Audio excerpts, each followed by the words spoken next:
Mesdames et messieurs, bonsoir. Merci de rester fidèles au programme de Walfadjri et bienvenue au débat du jour.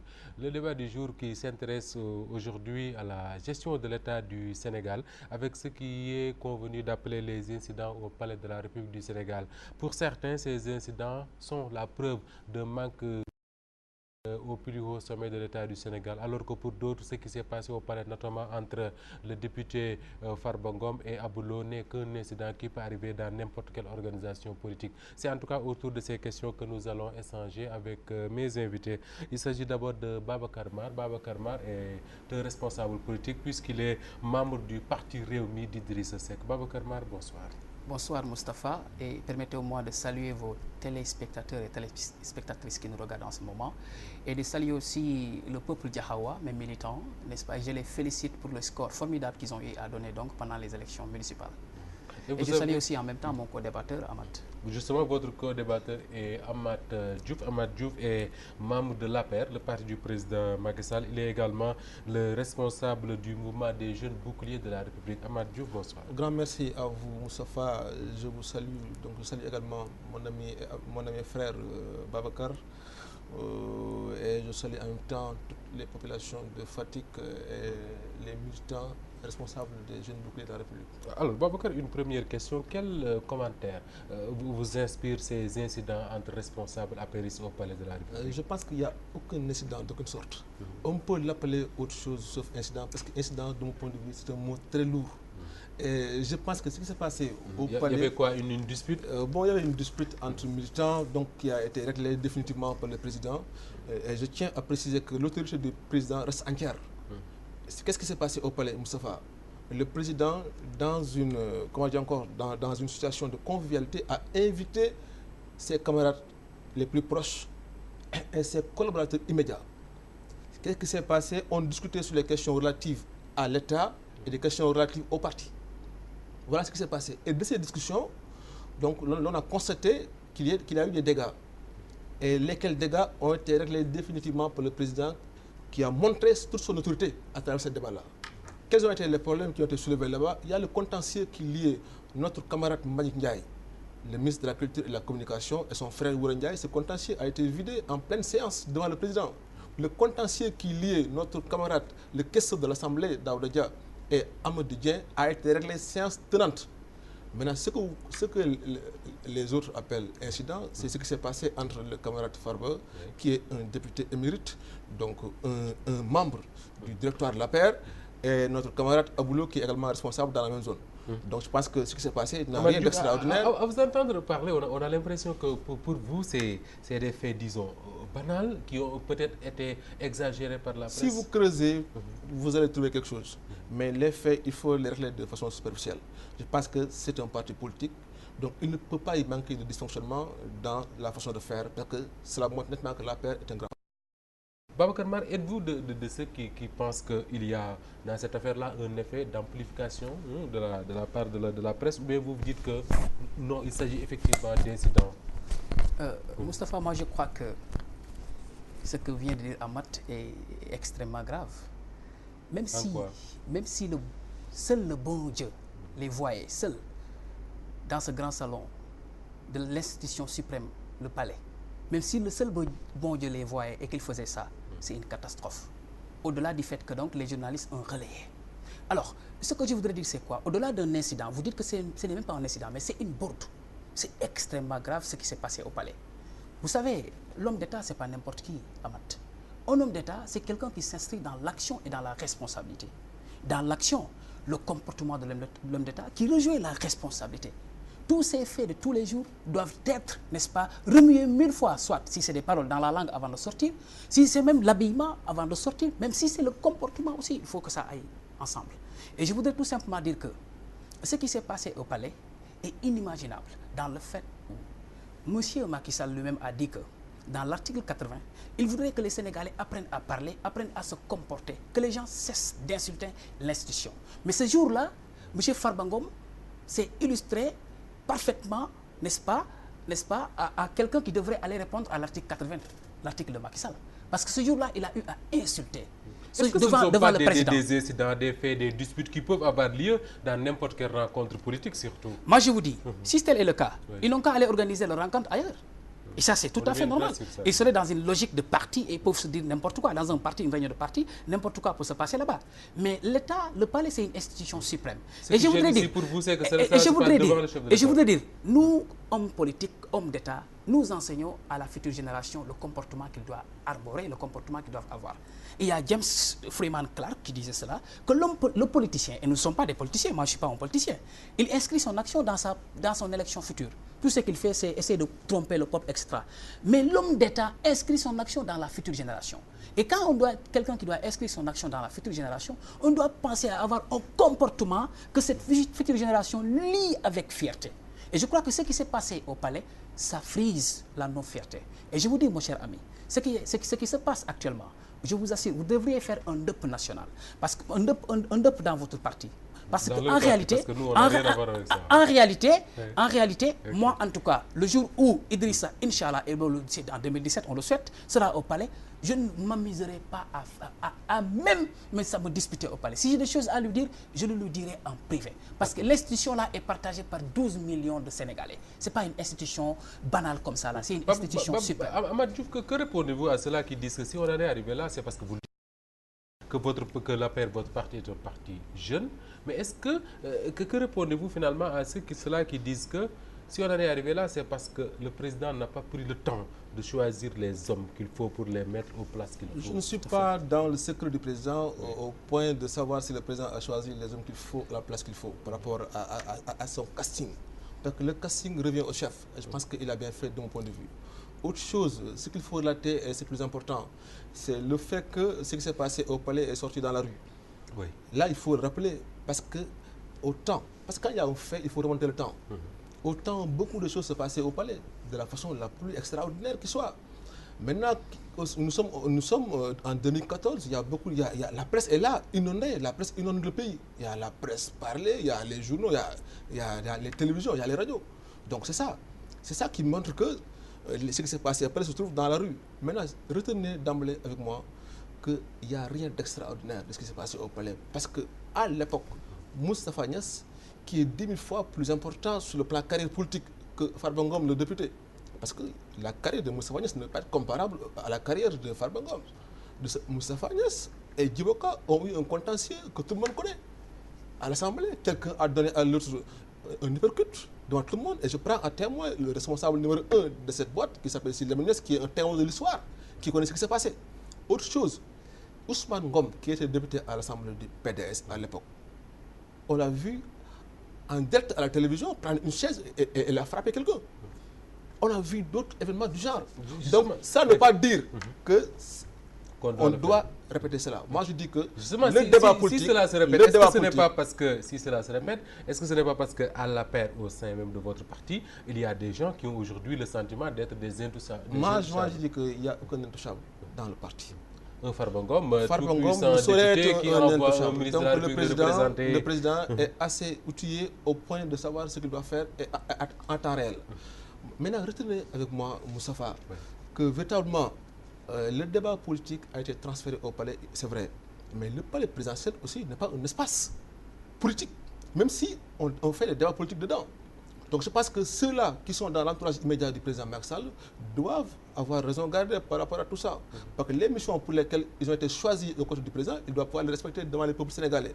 Donc c'est une occasion pour moi de lancer un fort appel au chef de l'État, donc des débats du genre, qu'on essaie de trouver d'autres cadres au-delà du palais.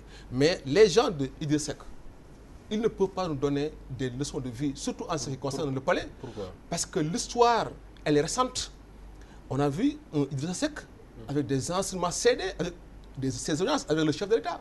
Ça, c'est récent. Tu ne peux pas l'oublier. Tu étais là. Mar était là, j'étais là, tout le monde était là. Nous l'avons vu, nous l'avons observé. Donc, entre autres éléments, si on parle de morale, si on parle d'essence, il essaie de ne pas faire cas d'école. Babacar Mar, est-ce que ce n'est pas faire un peu de l'amalgame que de dire qu'il y a ces incidents-là ou bien cette dispute-là au palais de la République, c'est parce qu'il y a un manque d'autorité du chef? Est-ce que ce n'est pas faire un peu de l'amalgame? Non, ce n'est pas un amalgame. Au-delà du chef, moi je veux qu'on mette le chef à côté. C'est toute une politique qui a échoué. Et c'est ça la vérité. aujourd'hui, mon cher Amat, lui-même ne reflète pas un homme d'État. Parce que quand il dit que Niass l'avait fait, si Farba Ngom le fait, c'est pas grave. C'est grave, Amat. Tu es un jeune intellectuel. Ça n'excuse pas. Ça n'excuse pas, c'est ça. Mais c'est grave de dire que l'autre l'avait fait, si on le fait, on le relate, c'est pas... Bon, Amat, vous êtes un jeune intellectuel. Je voudrais qu'un jour que vous incarniez parfaitement cet aspect d'homme d'État.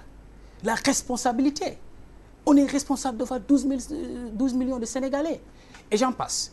Mais je voudrais tout simplement vous dire que, Amat, lorsque vous, à l'époque, pendant la campagne électorale de 2012, vous demandiez, n'est-ce pas, le suffrage ou les suffrages des Sénégalais, vous aviez tout simplement dit que vous alliez incarner un État sobre et vertueux.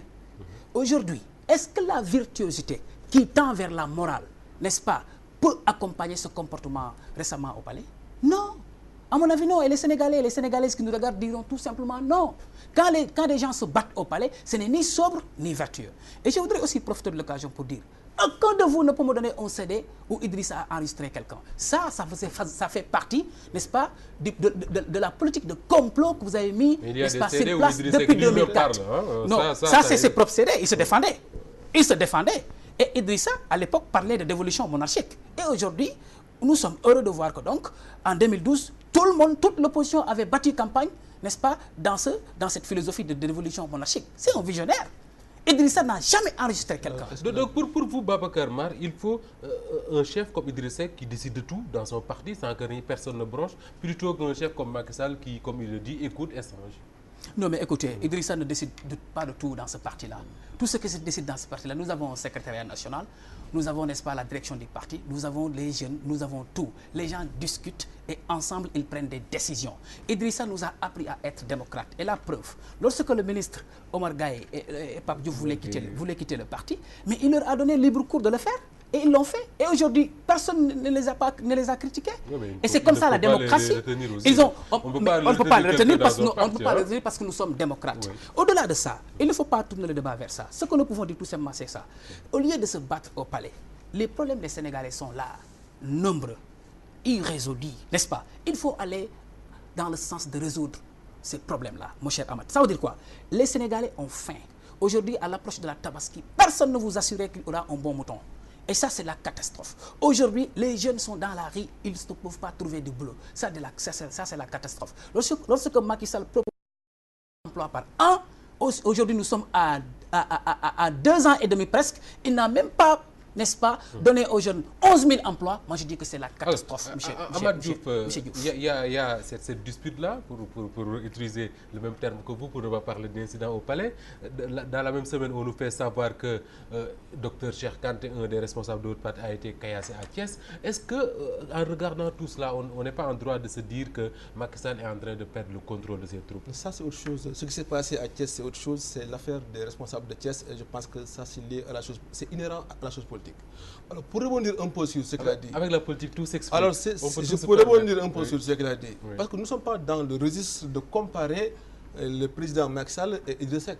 Il n'y a pas photo. C'est poids plume. C'est Tyson et Baïgala. Il n'y a pas photo. Moi, je sais que Idrissa Seck n'a absolument géré dans ce pays. Macky Sall, il a été ministre de ceci, ministre de cela, président de l'Assemblée, premier ministre, entre autres. Donc, il a un parcours extraordinaire. Donc, je pense que il faudrait que les gens arrêtent cette comparaison. Il a été ministre de Idrissa Seck aussi. Il a été tout dans ce pays, il est opérationnel. Donc on ne peut pas comparer Idi à Macky. Idi n'est pas opérationnel. Si aujourd'hui, par extraordinaire, il devient président, parce que 5, c'est impossible déjà. Donc il est président, s'il devient président par extraordinaire, je pense qu'il sera dans le registre d'apprentissage. Parce qu'il n'est pas opérationnel dans la façon de gérer un État. Il n'est pas prêt à gérer un État. C'est la raison pour laquelle il a été quitté par beaucoup de gens. Où est Youssoupha Diagne? Pour revenir un peu à l'objet de notre débat, Amath Diouf, est-ce que finalement l'erreur pour Macky Sall, dans cette affaire précise, Farba Ngom Aboulo, est-ce que l'erreur n'a pas été de tenir des rencontres de ce genre, des rencontres politiques au Palais de la République? Est-ce que si cette rencontre-là s'était tenue au siège de l'APR, il y aurait peut-être moyen d'amplification? Je vous ai dit tantôt que le Palais de la République peut être considéré dans la métaphore d'une maison familiale. Le président Macky Sall étant le chef de maison, donc il reçoit ses amis au palais. C'est comme ça. Il n'y a rien d'extraordinaire. Il dort au palais, il travaille au palais, il mange au palais. Donc, il est une question que les gens nous disent que Macky ne doit pas recevoir les militants de la paix au palais. Où est le problème de recevoir les gens au palais? Ce qui s'est passé au palais, je l'ai dit et je répète, j'ai condamné ce qui s'est passé en termes de il ne fallait pas y avoir de dispute ou d'insulte devant le chef d'État. Ça, je l'ai dit. Mais ça ne veut pas dire que le président Macky Sall a perdu son autorité. Il faut qu'on fasse cette différence, ce distinguo entre ce qui s'est passé au palais en termes de faits politiques et l'autorité du président qui reste entière. Alors, Babacar, peut-on reprocher à un président de la République ou chef de parti de recevoir, que, comme il le dit, ses amis, les militants de son parti au palais de la République, puisque finalement c'est là où il vit? Mais écoutez, si le président a à recevoir ses militants, il n'a qu'à le faire ailleurs.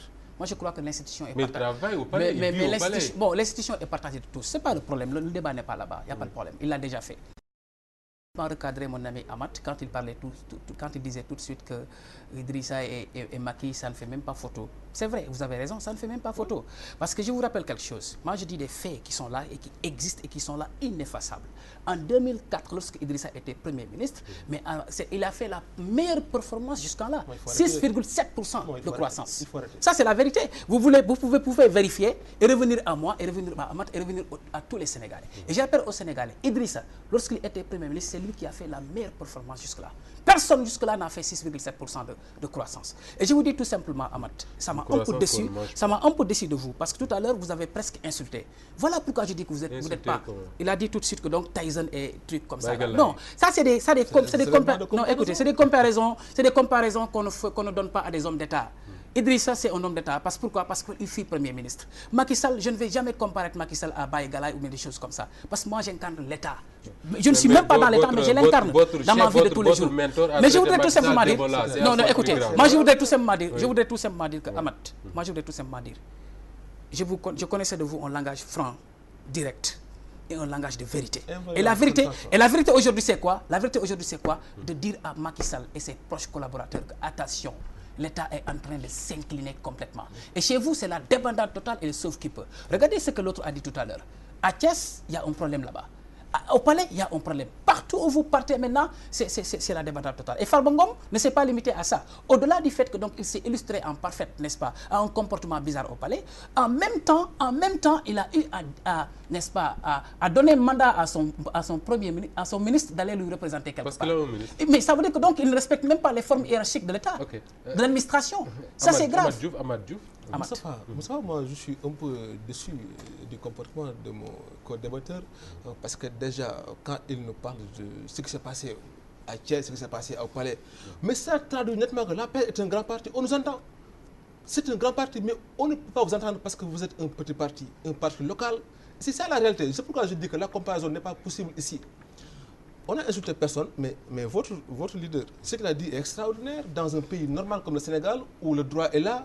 Donc vous traitez une institution d'une épidémie, d'une maladie, du genre Ebola. Ce qui est dangereux, extraordinaire. Donc ça veut dire quand on parle d'homme d'État, il dit homme d'État, ça me désole moi. Parce qu'un homme d'État qui traite une institution, laquelle institution il tend vers d'Ebola. C'est ça qui est dangereux, c'est ça qu'il faut dire, c'est ça qu'il faut relater. Pourquoi on n'a pas fait avec lui ce qu'on a fait à Congo? Et Luc Sarr, ce que notre ami Luc Sarr a dit, c'est exactement ça. Il a traité Idi de rat. Et nous, au niveau des jeunes de la paix, nous dirons plus loin. On peut dire que Idi est un rat d'égout. C'est ça. Parce que déjà, une insulte se répond par une insulte, c'est ça la réalité.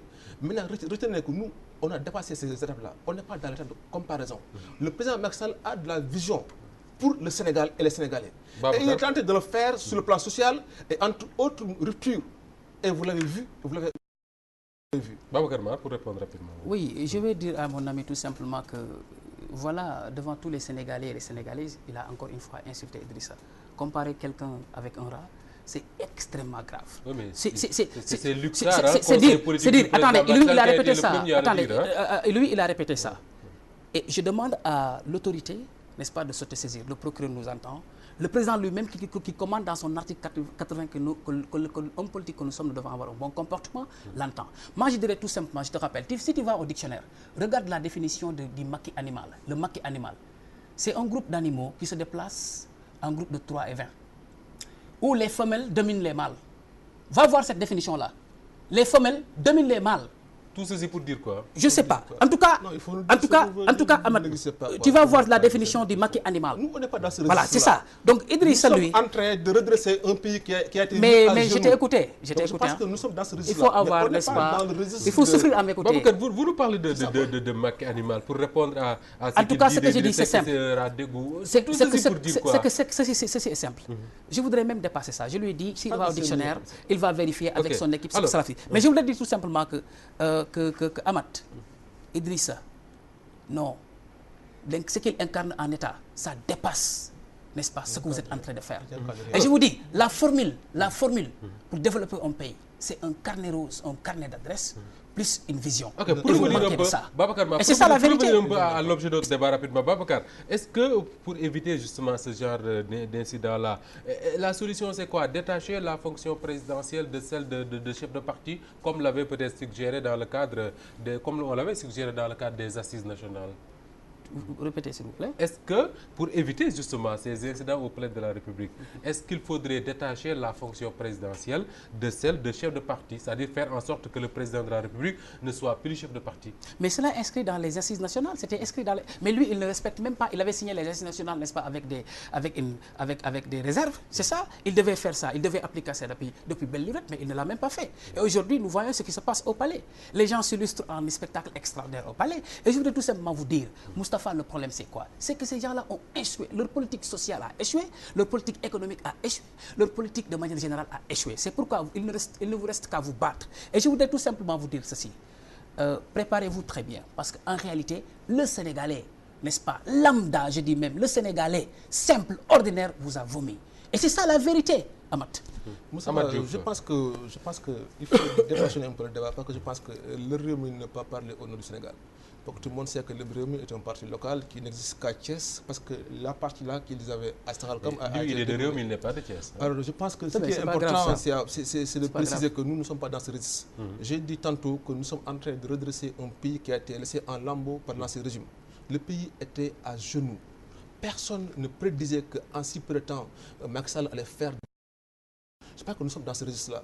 Vous l'avez dit, sur le plan social, nous avons réussi beaucoup de choses avec les bourses de sécurité familiale. À terme, nous allons prendre en charge plus de 250 000 familles. Donc si vous n'êtes pas d'accord, c'est autre chose. Mais les familles dans les coins les plus reculés du Sénégal savent que la bourse, elle est pertinente. 100 000 francs par an. Autre chose, ce que nous avons fait dans le cadre de la santé avec la couverture maladie universelle, les enfants de 0 à 5 ans sont traités de façon gratuite. Et cela en vigueur depuis le 1er octobre 2013. Tu es là.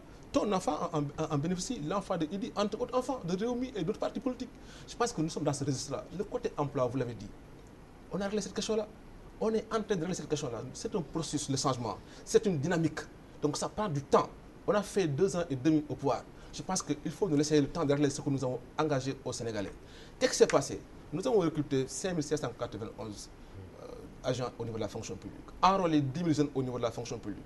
10 000 jeunes au niveau de l'ASP, je veux dire. Et c'est lesquels 10 000 jeunes règlent 3 problèmes. Le problème de la sécurité dans ce pays, le problème de l'emploi des jeunes... Mais Macky Sall nous avait promis 500 000 emplois par an. Mais nous sommes... Là, on est très loin de 500 000 J'ai dit tantôt que le changement, c'est un processus, c'est une dynamique. On a réglé ces questions-là, donc laissons-nous le temps de faire et de respecter notre engagement. Alors pour rester peut-être dans l'objet de notre débat, Amath Diouf, est-ce que si Macky Sall avait accepté de démissionner de la direction de son parti après son élection, comme l'avaient suggéré certains de ses alliés, notamment de la coalition Benno Bokk Yakaar, et dans le cadre des assises nationales d'ailleurs, est-ce que cela n'aurait pas aidé à éviter justement que des responsables de son parti au palais de la République se croient dans une permanence de la paix? Je me demande qu'est-ce que cette question va faire table à partir du moment où le président Senghor ne l'a pas fait, le président Abdou Diouf ne l'a pas fait, le Sénégal évolue, le président Wade ne l'a pas fait, Macky Sall qui a fait. On est au Sénégal de 2014, on n'est pas au Sénégal de Senghor ni d'Abdou Diouf. Le président Macky Sall qui a fait 4 fois le tour du Sénégal, avec son parti qui s'appelle la paix, ne peut pas d'un seul coup de regard trahir son parti, parce que ça serait un acte de trahison. Le parti qui m'a porté au pouvoir, je le laisse de côté pour gérer les affaires de l'État. Je dis que non. En tout cas, nous, au niveau de la jeunesse de ce parti, nous ne sommes pas d'accord. Il est tout à fait clair que le parti a joué un rôle extraordinaire, un rôle déterminant dans son élection. Même si d'aucuns disent qu'il a été porté au pouvoir par la coalition Benno Bokk Yakaar, mais nous savons pertinemment et dans notre fort intérieur que l'APR a joué un rôle de premier plan dans cette affaire.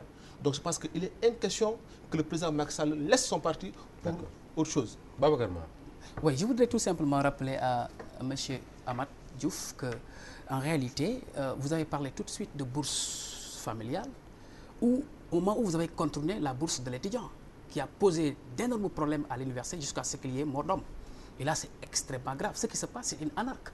Au lieu d'aller s'occuper à une bourse sociale, c'est bon, je ne dis pas que tout est mauvais, mais s'occupez-vous d'abord à cette bourse d'étudiant, de l'étudiant qui est là, qui pose un problème. L'autre c'est pas tout à fait réglé. L'autre cas, c'est quoi? Tout de suite, vous parlez de couverture maladie universelle. Mais rien n'est universel, il n'y a même pas de couverture. Vous demandez aux gens d'aller se mutualiser quelque part, d'être dans les mutuelles avant de pouvoir s'intégrer à quoi que ce soit. Donc les gens payent, n'est-ce pas, pour se soigner. Et c'est ça la réalité, c'est une arnaque. Et je vous dis que donc, M. Diouf, l'état de déliquescence et de décomposition dans lequel ce pays se trouve est extrêmement atroce. Ce qu'il y a lieu de faire, c'est d'aller vers le sens de résoudre les problèmes des Sénégalais. Parce qu'actuellement, tout le monde est fatigué. Les gens ne respirent plus la forme. Et c'est ça la réalité. Oui. Aujourd'hui, au lieu de s'illustrer, n'est-ce pas, dans des batailles et dans des insultes au palais, régler le problème social, n'est-ce pas, des Sénégalais. Et c'est ça la vérité. Très rapidement. Bon, je dis que le problème des Sénégalais est en train d'être réglé à tout point de vue. Je l'ai dit sur le plan social, sur le plan de l'éducation, sur le plan de la santé, sur le plan économique, entre autres plans. Je pense que ça a été dit et ça a été relaté partout.